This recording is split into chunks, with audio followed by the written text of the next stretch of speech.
नमस्कार दोस्तों, आपका स्वागत है एवरीथिंग हियर पे। जैसा कि आपको पता ही है, पिछली वीडियो में आपको बताया गया था कि इलाहाबाद हाई कोर्ट के बारे में, आरओ एग्ज़ाम के बारे में बताया गया था। आज हम बात करते हैं इंग्लिश सब्जेक्ट की। उसमें 3 टॉपिक्स होते हैं जो कि बहुत महत्वपूर्ण हैं, ये जो हमेशा आते हैं और इंग्लिश में कोई भी आप एग्ज़ाम की तैयारी करिए, ये 3 पोर्शन आपको आने चाहिए, वोकैब्युलरी, ग्रामर और रीडिंग कॉम्प्रिहेंशन। तो आज हम बात करते हैं ग्रामर की। ग्रामर का पहला सब्जेक्ट है सब्जेक्ट एंड वर्ब एग्रीमेंट। इसका देखिए पहला क्वेश्चन मैं लाया हूँ, ये Allahabad high court driver exam 2022 में आया हुआ था और सभी प्रीवियस ईयर के पेपर आज मैं करा रहा हूँ और मैं आपको ओवरव्यू देता हूँ कि इस तरह का एग्ज़ाम में पेपर आता है। तो पहला क्वेश्चन से स्टार्ट करते हैं। Choose the sentence that is grammatically correct from the given option. The light went while I have been playing. The boy who won the first prize in English in my friend's son. A rolling stones is gathering no mass. We had a drink of a sparkling water. तो क्या इसका answer होगा ये आप बताइए, comment कीजिए और मैं आपको बताता हूँ। तो इसमें ये बताना है कि कौन सा करेक्ट है। इसमें बी जो है, बी ऑप्शन ये पूरी तरह करेक्ट है। इसमें द बॉय जो है इसके according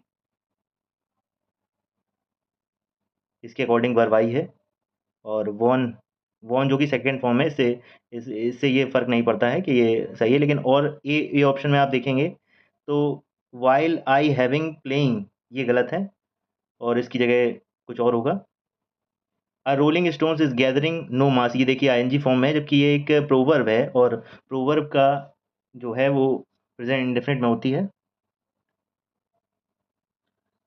he had drink he had drink of sparkling water, ये भी इनकरेक्ट है।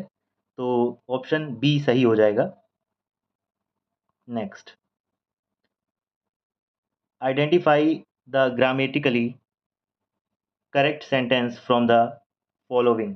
इसमें भी करेक्ट जो क्वेश्चन है वो बताना है आपको, क्या करेक्ट है इसमें। देखिए आप, the work is too much for any person to do single handedly. The tops of the mountains was covered with snow. I like the little peddler which has a crooked nose. His knowledge of Indian languages is far beyond the ordinary. तो इसमें option number D जो कि correct है, आयोग ने इसको ठीक किया। हिज नॉलेज ऑफ, देखिए हिज नॉलेज के अकॉर्डिंग ही इच आया हुआ है। तो सब्जेक्ट वर्ब एग्रीमेंट में केवल 2 चीज़ें देखी जाती हैं, एक तो सब्जेक्ट और एक उसके अकॉर्डिंग वर्ब जो आई हुई है। ठीक है, option number D is correct.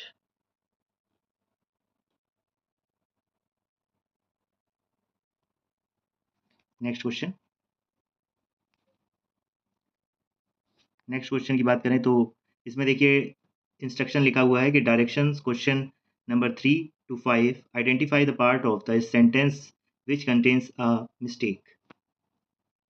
तो किस पार्ट में मिस्टेक्स है इसमें ये बतानी है और ये ऑप्शंस गिवन है आपके सामने।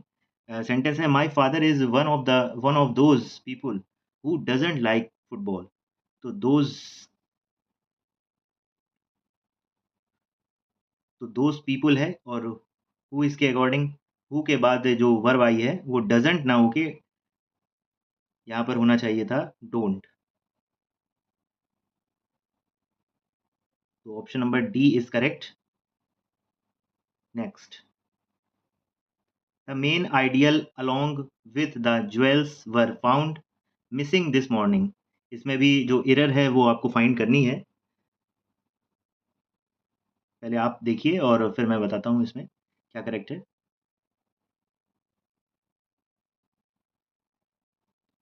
The main ideal along with the jewels were found missing this morning. The main ideal, ideal के अकॉर्डिंग आएगा, और आइडियल के अकॉर्डिंग वाज आता है, ना कि वर। ठीक है, तो ऑप्शन नंबर करेक्ट है B. B is correct. Next देखिए, ये क्वेश्चन बहुत पूछा जाता है, एसएससी में भी बहुत आता है ये question. Neither the manner nor his secretary were available for comments. क्या ऑप्शन होगा इसमें? क्या इनकरेक्ट है, आप बताइए। इसमें देखिए, नाइदर और nor, the manner, nor, nor his secretary, तो मैनर के अकॉर्डिंग आएगा इसमें, और उसके अकॉर्डिंग ये और का केस है, मतलब और का निगेटिव फॉर्म नॉर है। ठीक है, तो इसमें वर आंसर होगा, सी ऑप्शन। वर की जगह वाज होना चाहिए था। नेक्स्ट,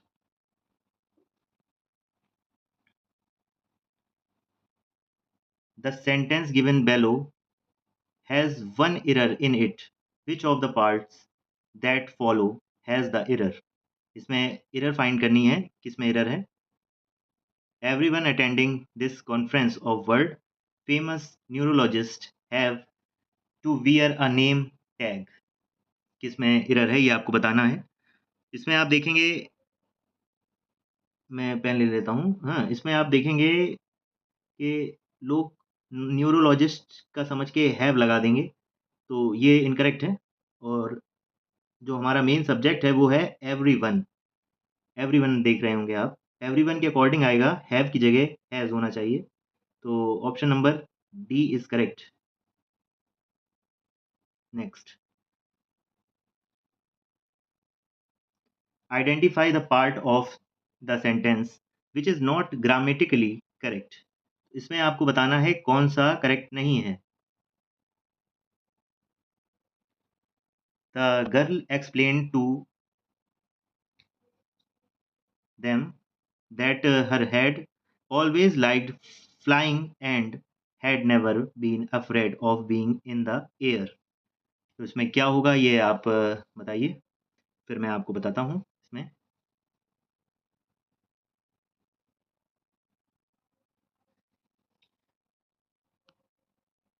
देखिए, इसमें द गर्ल के अकॉर्डिंग एक्सप्लेन्ड आया हुआ है, टू देम, उनसे एक्सप्लेन किया। ठीक है, और दैट हर हेड नहीं होना चाहिए यहाँ पे। ये देखिए पार्ट में एरर है, हर की जगह ये होना चाहिए शी, तो हर की जगह शी आएगा। तो option number B is correct. Next, which part of the sentence has error in it. अब इसमें ये सेंटेंस दिया है और टुकड़ों में दिया है, ये part A, part B, part C, part D. इसमें किस में एरर है, और ये क्वेश्चन आया हुआ था आर एग्जाम में, बहुत ही ज़्यादा महत्वपूर्ण क्वेश्चन।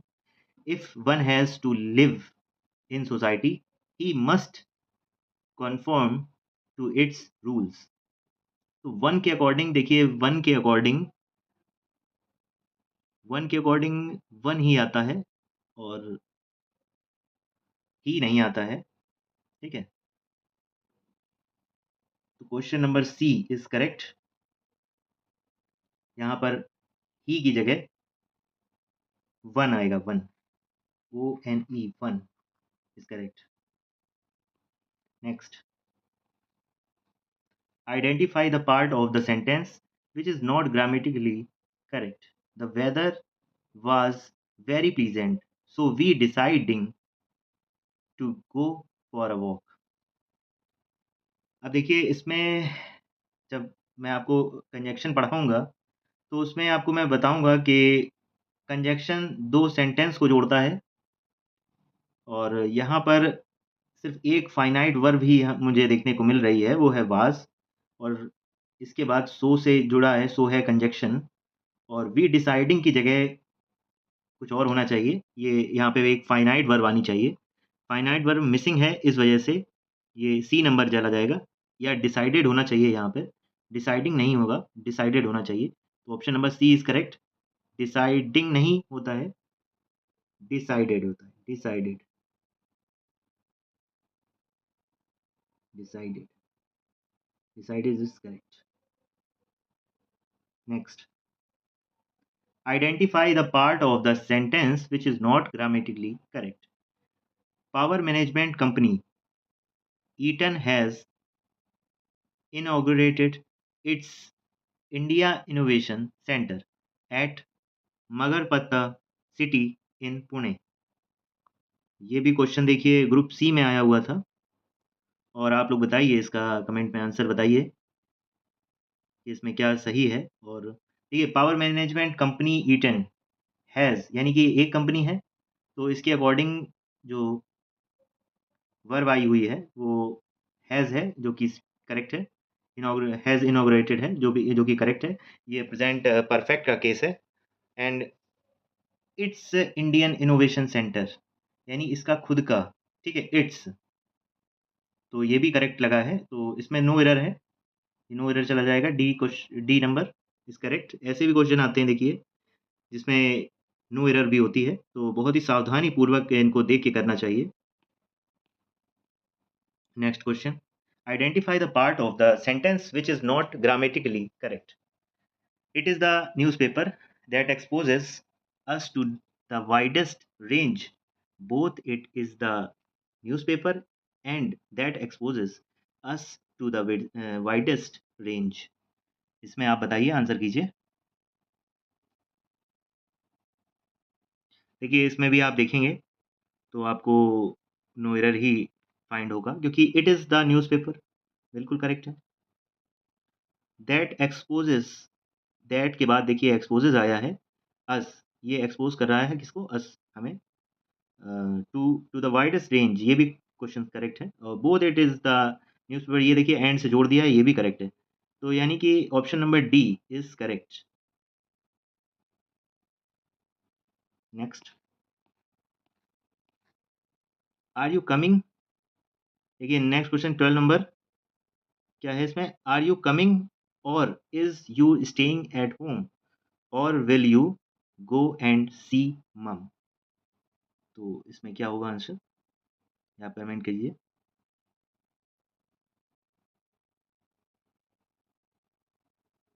देखिए, आर यू कमिंग, तो यू के अकॉर्डिंग आया है। यहाँ देखिए इज, फिर से पहले ले रहा हूँ, ये देखिए इज, इज आया हुआ है यहाँ पे, और यू के अकॉर्डिंग इज कब से आने लगा, तो आर आएगा। इसमें बी इज करेक्ट, और इज की जगह आर होगा। आर इज करेक्ट, आर इस जगह पर आर आएगा। Next, each of these three roads lead to the railway station. देखिए, ये भी एक अच्छा क्वेश्चन है। ईच के अकॉर्डिंग, देखिए आपको कभी भी सब्जेक्ट लेना होगा, तो आप सब्जेक्ट उसको ही चुनेंगे जो ऑफ के पहले है, यानी कि ऑफ के बाद जो बनता है वो प्रीपोजिशन का ऑब्जेक्ट हो जाता है। ऑब्जेक्ट और सब्जेक्ट, ये मैं आपको एक डिटेल क्लास में पढ़ाऊँगा कि कौन क्या सब्जेक्ट होता है, क्या ऑब्जेक्ट होता है, और किसके अकॉर्डिंग वर्ब आती है, ठीक है? तो ये ईच के अकॉर्डिंग देखिए लीड आया है, लीड है वर्ब, और लीड ना होके लीड्स होना चाहिए था, तो B is correct. Option number B is correct, leads होना चाहिए, ठीक है? ईच क्योंकि सिंगुलर है और ईच के अकॉर्डिंग लीड्स आता है। Next, the committee has appended a note to its report. अब कमेटी है जो कमेटी, कमेटी को आप किस तरह कंसीडर करेंगे, ये आप बताइए। कमेटी को आप हमेशा सिंगुलर फॉर्म में मानेंगे और सिंगुलर ही वर्ब आती है, तो जो वर्ब आई हुई है वो बहुत ही सही है, मतलब सही है, ये करेक्ट है, ठीक है। But answer is correct, no error, इसमें भी नो एरर हो जाएगा क्योंकि ये पूरा सेंटेंस सही है। द कमेटी हैज़ अपेंडेड, तो कमेटी ने हैज़ अपेंडेड, तो ये हैव ना होके हैज़ ही सही है, और नो टू इट्स रिपोर्ट, तो सब्जेक्ट और वर्ब, एग्रीमेंट में सब्जेक्ट और वर्ब ही देखे जाते हैं, तो no error. Next, the government has many new scheme for people who want to start business in rural areas. The government has many new scheme. उसके पास बहुत सारी स्कीम्स हैं for people who want. People के बाद who want आया है. इसमें देखिए आप खुद से देखिए, फिर मैं आपको बताता हूँ. देखिए इसमें भी नो एरर है. काफ़ी सरप्राइजिंग रहा. और इसमें भी देखिए D number is correct, no error. Next देखिए, नेक्स्ट 2 क्वेश्चन हैं. 17 क्वेश्चन थे जो प्रीवियस ईयर में आए हुए थे. अब ये आपको कमेंट करने हैं, ठीक है? ये आपको कमेंट करने हैं 16 एंड 17 नंबर. देख लीजिए, स्क्रीनशॉट ले लीजिए. और next, thanks for watching everything here. Complete preparation के लिए आप चैनल से जुड़े रहें. और नेक्स्ट वीडियो आपको मिलेगी जीएस से रिलेटेड. और जिस तरह की आपको वीडियो, कोई भी वीडियो चाहिए, हाँ, अपनी स्टडी से रिलेटेड, तो आप कमेंट कर दीजिए, ठीक है?